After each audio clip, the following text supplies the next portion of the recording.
Good afternoon, my name is Brad King. I'm a district sales manager with ALPINE in Eastern Ontario, and today I'd like to talk to you about tube placement for corn planters on double disc openers.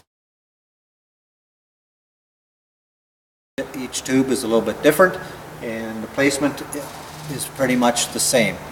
On this particular unit we pick up a bolt at the mud scraper and we run that down in between the discs, and it comes out at the discs in at a 4 o'clock angle there. If you're looking at a clock, it comes out on a 4 o'clock angle, and the little blue hose has to be 1/8 of an inch or 1/4 of an inch beyond the steel tube.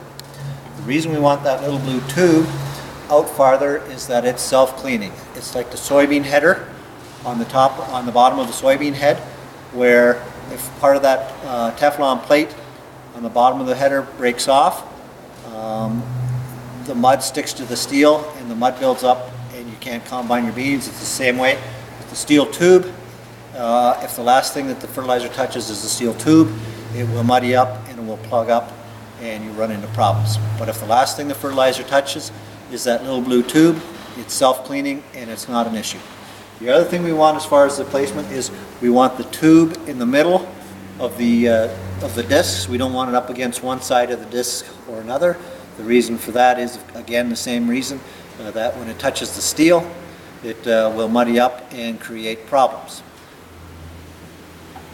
When we run our blue hose from the manifold down, we have a compression fitting here to lock that into place. So the little blue tube runs all the way through, all the way to the bottom, and we compress that with a hammer or a wrench. Just give that a good tap, and that will hold the blue hose in place.